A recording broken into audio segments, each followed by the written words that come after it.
Hey, my name's Sophia. Last year, I changed my status to MS and added a wedding band to my collection of courtroom victories. Slinging arguments before a judge is my zone, but I never thought I'd need a defense strategy for family dinners. Let me explain. My husband, Billy, is a mama's boy, and I get why. Mrs. Jerry, his mom, is the queen bee of their hive. She did the single mom hustle, raising two kids on her own. Mad props for that. Then there's his sister, Lauren. She thinks she's the center of the universe. I remember the first time I walked into their place. Billy had his arm around me like I was a trophy. The living room was like a shrine, with photos of Billy and Lauren everywhere. It felt cozy, but also like I was stepping onto a movie set where they'd been playing house for years. Suddenly, I was the unexpected guest. Mrs. Jerry greeted me with a tight-lipped smile, the kind that says, "I'm smiling because I have to, but I'd rather be scrubbing the bathroom grout with your toothbrush." She wore one of those floral dresses that screamed, "I'm the matriarch." "Sophia, dear, Billy's told us so much about you," she said, sizing me up like a car she's not sure she wants to buy. "Yeah, I've been looking forward to meeting the famous Mrs. Jerry. Billy's mom has done nothing but sing your praises," I said, trying to warm up the room. "Oh, how sweet," Lauren chimed in. She'd been eyeing me like a hawk since I walked in. "Tell us, Sophia, how's the lawyer life? I picture you in court like on TV, making bank. So how much do you actually make?" I almost choked. Who asks that right away? I laughed because what else could I do? "Ah, trade secret and all that," I shot back without missing a beat. Mrs. Jerry picked up the conversation like it was a relay race. "But surely you can give us a ballpark figure for family." Billy shot me a look that said, "Please don't be mad," but I kept my cool. "If I had $1 for every time someone asked me that, I have enough to change the subject." I tried to smile in a friendly way. Mrs. Jerry snorted. "Yeah," she snorted. "Well, it's no secret what a teacher earns, right, Billy?" she asked. Billy sighed. "Mom, let's not do this now." Right, she said, waving her hand like she was dismissing a servant. "Anyway, you'll be like family now. Sharing is caring and all that." I glanced at Billy. He had his help me face on. I knew then I wasn't just marrying Billy. I was joining some kind of domestic Cold War. A couple of weeks later, I was standing in our kitchen, wearing an apron and cooking Mrs. Jerry's famous chili recipe. Mrs. Jerry and Lauren had this habit of dropping by unannounced like they forgot it wasn't their house. "Your chili needs more heat," Mrs. Jerry said, poking at the ladle, "and less salt. Watch your husband's blood pressure." "Got it," I replied, but inside I was rolling my eyes so hard I could see my brain. Lauren was there too, leaning back on a stool like she was royalty. "You see this spot, Sophia. Cleanliness is next to godliness, isn't it, Mom?" Lauren said. Mrs. Jerry nodded like it was the gospel, and Lauren was mentally high-fiving herself. "Funny, I cleaned this place this morning," I said, wiping the spot off the counter. "Must have missed that one." Billy was in the other room, clueless, probably deep in some video game or sports stats. I decided it was time to fill him in on the home invasions. I poked my head in where he was slouched on the couch. "Hey, you got a sec. What's up, babe?" Billy flicked his eyes up for a moment, afraid he might miss a crucial play. "Your mom and Lauren, they come in, take over, and nitpick everything I do. It's like they're looking for stuff to complain about," I said. "Ah, Sophia, they mean well? They're just..." Billy scratched his head. "I'll talk to them. They'll chill out." Back in the kitchen, it felt like the final round of a cook-off where I was the only contestant and the judges were out for blood. "So, Sophia, when's dinner?" "Billy must be starving," Lauren said, glancing at me like I was the help. "Whenever the chili decides it's ready," I replied. I respond, but I keep my voice light. It's a tricky situation. Dinner lands on the table, and I scan their faces. Mrs. Jerry stirs her food around, inspecting every bean like it holds the secret to the universe. Bit different from how I make it, Mrs. Jerry finally says. That's code for nice try, but you're no match for me. Billy dives in though. Bless him. Babe, this is awesome. Right, Ma? Lauren mutters, sure, and Mrs. Jerry just shrugs like she's agreeing with the worst food critic. After they leave, Billy is slapping his belly saying it's all good. I watch the door shut behind them, feeling tiny like I'm losing at a game I didn't sign up to play. The next time they pop over, it's the same old tune, like nothing changed. I must have been dreaming to think a few words from Billy might turn the tide. Still, I asked him to talk to his mother about boundaries. I thought getting married was the hard part. Fitting into Billy's family is the real challenge. They've got their own idea of family, and I'm not in it yet. If this is what married life is like, count me out of the honeymoon phase. It was one of those days where the clock seemed to tick slower than syrup drips from a bottle. That's when my phone decided to ring. Glancing at the caller ID, my heart sank. It was Mrs. Jerry again. Sophia. Her voice was stern, and it did nothing for my headache. You think you can just snatch Billy away from us, huh? Her words stung like vinegar on a paper cut. I glanced over at Billy, hoping he'd at least flinch at his mother's tone. Nothing. He's glued to the TV screen, a statue with a heartbeat. Mrs. Jerry, it's not like that. We're just trying to set up some boundaries, I said, my voice thin. Boundaries, she fumed. That's just a fancy word for shutting us out. You can't do that to us, to me. He's my son. I blinked back frustration. Billy was still silent, looking like someone shrunk his spine in the wash. Listen, it's normal for married folks to want their own space. I tried to keep the edge out of my tone. Space. He's never needed space before you came, she retorted sharply. Each word chipped away at my patience. That's when Billy decided to speak up, but not to back me up. No, Mom, everything's okay. Sophie is not, she's not being unreasonable, I guess, he said, but his voice was like wet cardboard. Billy, I just can't believe this. First, Lauren tells me Sophia is making a fuss over our visits, and now this. Mrs. Jerry sounded hurt, and Billy jumped on that. Lauren said that. Billy turned to me, eyebrows raised, as if I was the one causing trouble. Yeah, she did, and I think she's right. Family is family, Billy. You can't just turn your back on us. She pressed harder, knowing she was pulling him in. I saw my husband, the man I loved, deflate like a balloon 3 days after a party. The call ended with promises of another family meeting that felt more like a summit to discuss the terms of my surrender. After the call, it was as if nothing had happened. Billy settled back on the couch, resuming his championship in channel surfing. Mrs. Jerry continued her visits, each one a master class in thinly veiled jabs. And Lauren. She might as well have been a puppet master, always getting Billy's ear whenever she pleased. When word got back to me that Lauren was bad-mouthing me all over town, my blood boiled for a second, but I didn't let it get the best of me. I knew I had to handle this the right way. I waited for the right moment to deal with Lauren directly, and that moment came sooner than I thought. I found Lauren at the market on a Sunday morning, filling her basket with groceries. She didn't see me at first, but I walked right up to her, steady and strong. Lauren, I said. She looked up and rolled her eyes.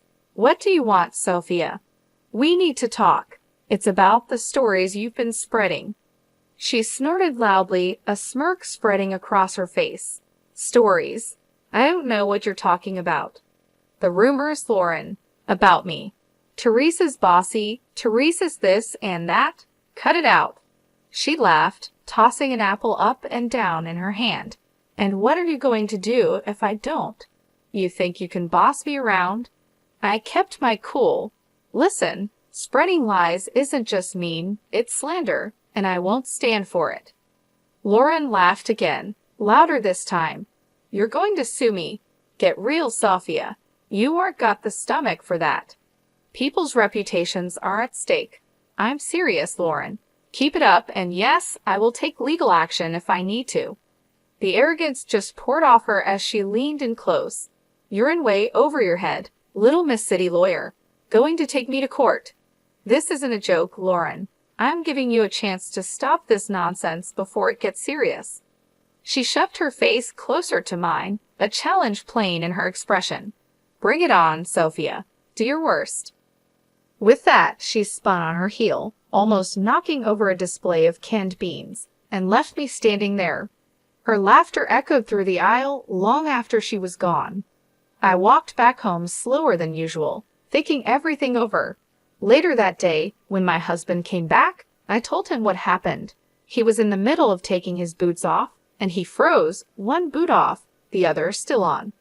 You did what now? He asked. I told Lauren off. I threatened her with legal action if she doesn't stop spreading rumors. His face went red, then white. You couldn't just let it go. Why did you have to stir the pot, Sophia? I straightened up, because it's not right and I won't be walked over, not by her, not by anyone. We were silent for a while, both lost in our thoughts. It was clear this was more than a little family squabble. It was a line drawn in the sand, and I had to stand my ground. He just stood there with that same lost puppy look that's becoming permanent on his face. I threw myself onto the couch, fuming. The gossip might calm down for now, but Lauren is the kind of weed that keeps sprouting up. No telling when she'll start yapping again. And Billy? God knows if he'll ever find the guts to stand up to them. Right now, I just need to cool off and figure out my next move in this messy game they're all too eager to play. The whole mess with Lauren had me weighing my options like a pros and cons list in my head. I signed up for a life with Billy, not a daily soap opera with his family. And with things going from bad to worse, the word divorce started rattling around in my brain like loose change in a dryer. Then, as if on cue, Mrs. Jerry, the town's self-appointed gossip queen and Lauren's godmother, called me up. Sophia dear, she chirped like a bird that spotted a worm. We're throwing a little party for Lauren's engagement. It's happening at Giuseppina's next week. We'd love to see you there. The tone of her voice was all fake niceness, the kind that practically screams, I dare you to show up. After hanging up, I stared at the silent phone, thinking how this invite smelled like a setup. Billy was already on edge, and now this. I couldn't help but blurt out to him, guess who's got plans for us next week? He was sitting at the kitchen table, his forehead creased like he was trying to iron out a thought. Who's scheming now? Your sister's engagement party? I said. I say it straight out. We're invited, courtesy of Mrs. Jerry. Billy's face goes a shade paler, the crease deepening. Oh hell. Yeah, oh hell sounds about right. So what's the plan here, Billy? We going to roll over and play nice or what? He's quiet for too long, and I'm not having it. Come on, spit it out. Billy finally looks up, his eyes serious. Sophia, it's family. I think we should go. I cross my arms, feeling the heat rise up my neck, and let Lauren have a field day. I'm not their punching bag. He throws his hands up, a bit too dramatically. What do you want me to say? That's my sister Sophia. I lean in, my hands flat on the table. And I'm your wife. Does that not count for much these days? The word divorce is right there on the tip of my tongue, but I bite it back hard. Billy runs his hand through his hair, making it stand up like he's just had an electric shock. Of course it counts. Look, I'm stuck between a rock and a hard place here. I'm a heartbeat away from losing my cool. Well, guess what, sweetheart, so am I. I married you, not your constant need to please your family at my expense.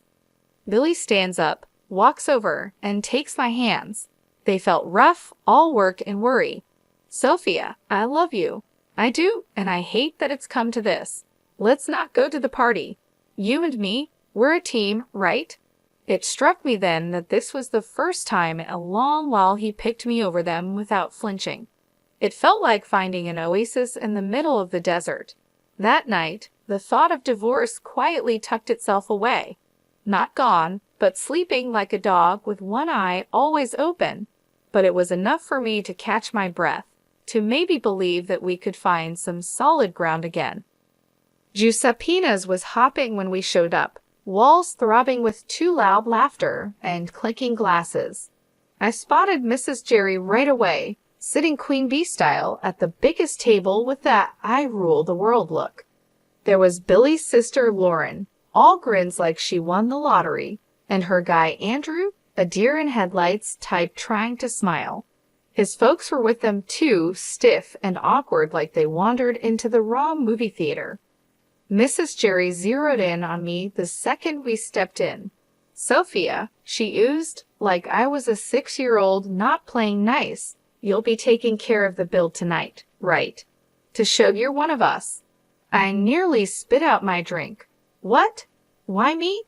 The table's all ears now, and the air's thick with that, "Oh, this is going to be good" vibe. Mrs. Jerry stretches her smile. "Tradition, sweetheart. The newest family member always shows their commitment." My jaw clamps shut so fast I'm surprised I don't chip a tooth. Commitment. That sounds a whole lot like a shakedown. Everyone's perked up like they're hearing a whistle. And there she goes, Mrs. Jerry puffing up like I slapped her. "Excuse me, that's uncalled for." Billy leans in, his voice barely more than a whisper. "Just do it, Sophia. It's not a big deal." "A big deal," I whisper back, my voice turning to a snarl. "No thanks, I aren't no one's piggy bank." He's hissing now, real quiet but clear. "Pay the damn bill, Sophia, or we're through. I mean it." My laugh is as sharp as a snapped wire. "You're not serious." He's all stone face and tight mouth. "You think I'm playing?" I stare him down. "Divorce over this?" He's all, "Family first, Sophia." I'm shaking my head. And where do I fit, huh? It's showdown time, and even Andrew and his parents are watching, their faces screaming, "What the hell's going on?" I push back my chair and stand, letting them all hear me. "No, I aren't doing this dance," I say, my voice like a hammer on steel. There's shock on their faces, some whispering, some wide-eyed.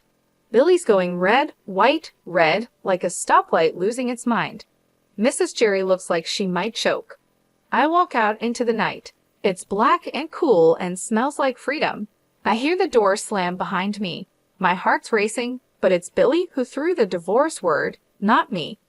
The bar was nothing special, just another hole in the wall with dim lights and the smell of old beer. I had barely settled with a glass of something strong when my phone rang.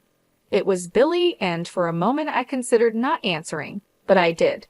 "Sophia, listen, I'm sorry. I didn't mean to say divorce." Billy's voice was rushed and apologetic. Before I could even think of a response, Lauren's voice blasted through. "You've ruined my engagement dinner. You selfish." The phone must have changed hands so fast my head spun. I could practically hear the venom in her voice. In the background, I heard Mrs. Jerry loud and clear. "Why should I pay? He's your son. You pay the bill. I won't have my daughter marrying into a family that doesn't know how to treat people." The chaos from Giuseppena's was spilling through the phone like a bad sitcom without a laugh track. People were arguing, and it seemed like nobody was keen on picking up the tab. I pushed away from the bar, my anger giving me a clear, calm voice. "Lauren, chill out. Your mom's the one making a scene, not me." "Sophia, hang up," Billy said, his voice a faint whisper behind his sister's ranting. "No, she needs to." Lauren kept going, but I wasn't about to play this game. I ended the call. The screen showed a string of missed calls and texts that I swiped away. They were probably all about the same thing. Guilt and blame, the usual. I looked at the bartender. "Another one, please." He nodded, pouring another shot without a word. Silence settled around me, except for the low murmur from the regulars scattered around. I tried to collect my thoughts. My phone screen lit up again, showing Billy's name. The guy just didn't know when to quit. I flipped the phone face down, letting it go to voicemail. It was futile to talk when the whole crew was going off the rails back there. A few drinks later, the door to the bar creaked open, and in came a chill gust of evening air, but I didn't look up. It didn't matter who was coming and going. I thought about what had just happened and what it all meant. Here I was, sitting in a bar because my in-laws decided I was the bank, and instead of understanding, my supposed partner turned it into an ultimatum. I finally picked up my phone and typed out a text. "Billy, we're done. Lauren can think what she wants, and your mom can deal with her own damn bills. I won't be part of this circus anymore." Just as I hit send, the phone rang again. This time, I shut it off. I was tired of the arguing, the demands, and above all, tired of feeling like I was alone in a partnership that was supposed to have my back. When the room finally stopped spinning and my head felt a little clearer, I knew what had to happen next. It was time to start looking forward, even if I had to do it on my own. No more games, no more being the scapegoat for a family that couldn't see past their own drama. I walked out of the bar, leaving the noise and the night behind. The air was getting colder, and the city lights were starting to blur into the coming darkness. The road ahead was uncertain, but for the first time in a long while, it was mine to take. What a mess that last evening was. The whole thing at the restaurant blew up bigger than anyone thought. The groom had had it up to here with the drama and ditched the engagement right then and there. You should have seen Lauren's face when he dropped that bomb. I can't believe it. No one saw it coming, least of all her. Then the mother-in-law lost it, screaming like a banshee. She was causing such a scene that the groom's family looked ready to call 911. She was yelling about disrespect and no consideration. It was pure chaos, like one of those trashy daytime shows where chairs start flying. Meanwhile, I was done. I filed for divorce and cut off all contact. I ignored Billy's calls and deleted his messages. The last I heard, he, his sister, and my former mother-in-law from hell are all holed up in the same house, probably driving each other crazy. As for me, it felt like I finally stopped holding my breath after years underwater. Life's simpler now, but that evening is still the talk whenever I bump into people from the old circle. It gets old, you know. So, here's the update for anyone who still cares. I'm living my best, most peaceful life. I'm sitting in my usual spot at the cafe down the street from my place, the one where the coffee is strong, and no one asks too many questions. The barista gives me a nod. The usual? He asks, like he's asking if the sky is up. Yep, I say. That's what my days are like now, no fluff or meddling in laws. Work's a breeze when it's just that work. Free time is mine to enjoy without guilt trips or obligations. I curl up on my couch, the one piece of furniture that's followed me through all the moves. The springs are shot to hell, but it fits my back just right. I flip on the TV, watching some crime show where they catch the bad guys by minute 30. The peace is what gets me. Not eerie or lonely, just peace. Breathe in, breathe out. No more walking on eggshells or cleaning up family feuds. This is living. When I hit the pillow each night, it's with a sense of accomplishment. No pat on the back needed. I know my worth, and finally, I'm living like it. I'm eating my lunch when the phone dings a message from a number I don't know. Probably Billy using someone else's phone to reach out. I delete it without reading. Not today, Satan. Not ever. They used to say, "You'll regret this," but here I am, not a single regret in sight. The day drags out cozy and fine, ending with a glass of something smooth and a book I've been meaning to read. The heroine's tough but fair, reminds me of someone I know.